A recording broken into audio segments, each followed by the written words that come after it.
On se met d'accord sur quelques notions là. Hein, bon.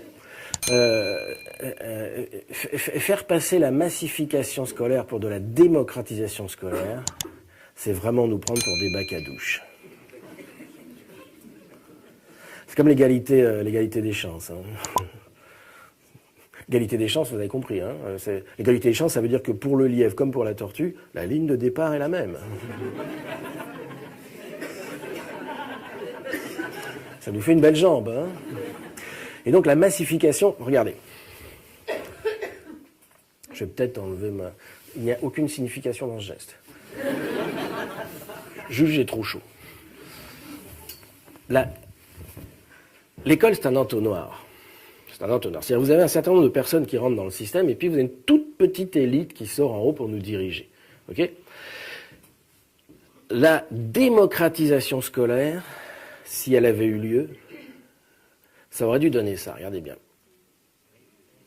Ça va ? Vous avez 30% d'ouvriers en bas, je veux les retrouver en haut.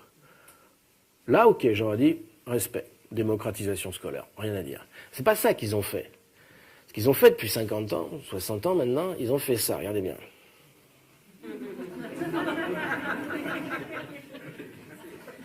Ah ouais, mais ça, c'est pas pareil. Ah, c'est pas du tout la même école, ça. Hein.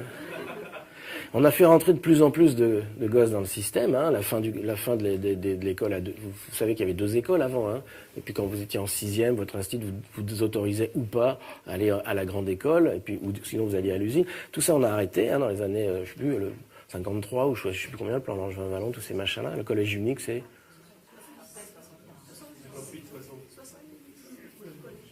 D'accord, on va laisser tomber la question. En tout cas, on a fait rentrer de plus en plus de monde dans le système, d'accord, mais il y en a toujours autant qui sortent en haut. Autrement dit, l'école est devenue, au fil des années, de plus en plus violemment sélective. L'école génère sa propre violence. Oh, la violence à l'école, les petits pains au chocolat, ouais, c'est ça. Et donc, là, au niveau du 2, la bac plus 3, là, ça cartonne méchant. C'est la guerre, là, ici, là. Et donc on va parler de ça, on va parler de cette école, en entonnoir, de cette école sélective, de cette école qui reproduit. Et cette école, c'est l'école de Condorcet. Ça, vous le savez tous. Sauf que ce que vous savez peut-être pas, si vous n'êtes pas des historiens de l'éducation, ou si vous avez autre chose à faire que de lire des bouquins là-dessus, c'est qu'il y avait plein de projets d'éducation à la Révolution française. Parce que au moment de la Révolution française, je vais la remettre. En fait, je pense qu'il y a un petit courant d'air ici. Je vais passer mon temps à l'enlever et la remettre. Au moment de la Révolution française, il se pose la question de créer une société réellement égalitaire. Réellement, pas d'égalité des chances, d'égalité réelle. Et il pense à l'école pour faire ça. Alors, ils vont faire des plans d'éducation. Ils vont imaginer tout un tas d'écoles différentes. Vous connaissez celui de Condorcet, mais il y en avait plein d'autres. Ça avait même commencé avant la Révolution. Je veux dire, il y a le plan de Condorcet, il y a le plan de Lepelletier de Saint-Fargeau, il y a le plan de Talleyrand, il y a le plan de Mirabeau, il y a le plan de Rome, il y en a plein. Et c'est lequel qu'on a retenu? C'est pas celui de Condorcet.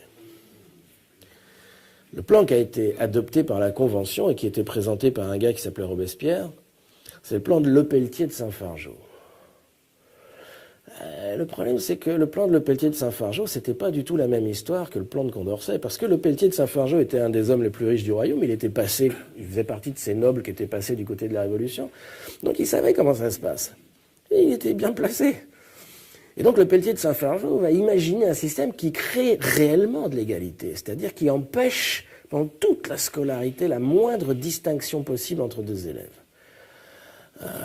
Aujourd'hui, ça existe, hein, des pédagogies qui font ça. Vous savez, la pédagogie Freinet, par exemple, on n'évalue pas individuellement les gosses, par exemple. C'est toute la classe, on fait monter tout le groupe. On empêche de pouvoir dire, machin, il est plus intelligent que truc.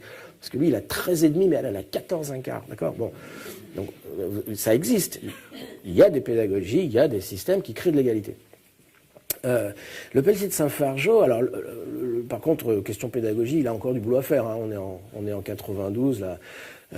Il imagine un truc où on retire tous les gosses de la famille jusqu'à 18 ans, direct, on leur met un uniforme, enfin, tu vois, bon. Là, c'est l'égalité, point barre. Et parce qu'il a cette phrase extraordinaire, il dit « Il faut empêcher les riches de s'instruire plus vite que les pauvres ». Ben oui, parce qu'il sait comment ça marche. C'est un noble, il sait que c'est dans la famille que ça va se jouer. Et donc il dit, il dit pas, comme on nous dit aujourd'hui, il faut aider les pauvres à s'instruire aussi vite que les riches. D'accord? C'est ça qu'on nous dit aujourd'hui. Non. Lui, il dit, il faut empêcher les riches. Empêcher. C'est-à-dire que si tu as Marie-Cécile qui apprend plus vite que Karim, tu lui appuies sur la tête, d'accord? Puis t'attends à ce que tout le monde monte à la même hauteur. Et alors, c'est le plan de Lepelletier de Saint-Fargeau qui a été adopté, et vous le savez peut-être, la Révolution française, elle dure 2 ans. 1793-1794, c'est tout. Avant 89, c'est la bourgeoisie d'affaires qui prend le pouvoir, qui va vouloir se faire plein de fric en déclenchant des guerres européennes. Le Robespierre dit arrêtez, vous êtes complètement fous. Enfin, les Girondins, enfin bref, le PLS. Et donc, c'est 2 ans la Révolution. 93-94. Hein, Robespierre va essayer par exemple, de fixer le maximum du prix du pain. Ça va les rendre fous, ils vont décider de le zigouiller, d'accord? Et puis dès qu'il est mort, eux, ils mettent en place le maximum des salaires. Tu vois, c'est pas le même projet politique. Et donc,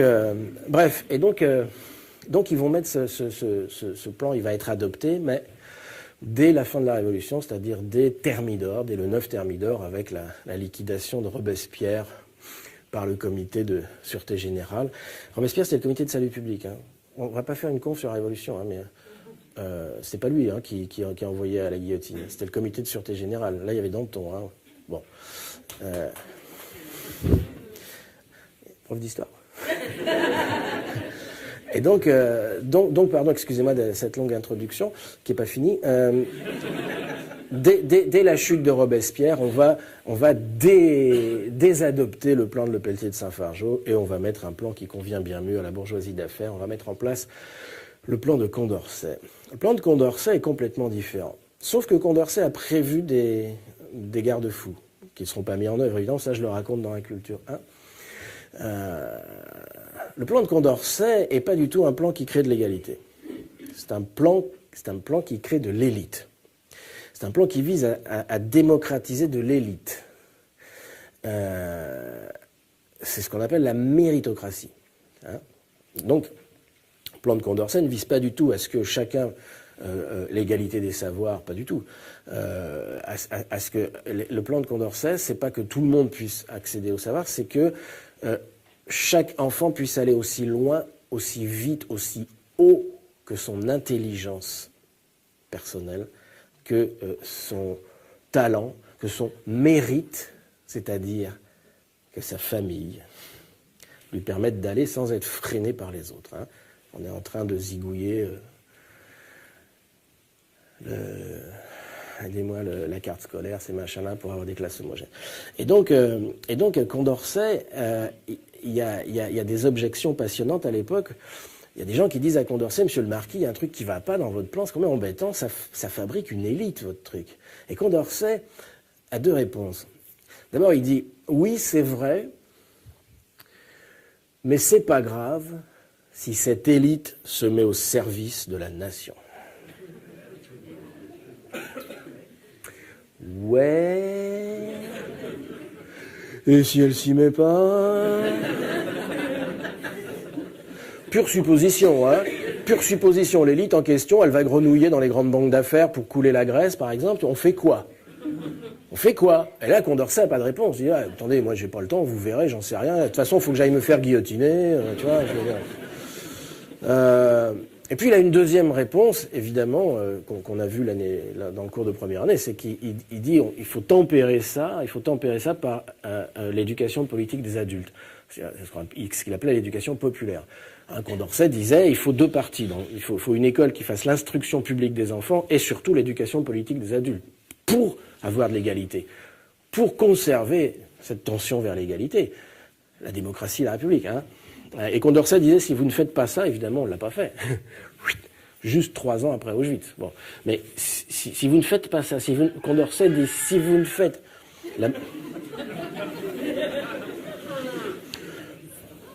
Alors la mondialisation, c'est une dérégulation en fait.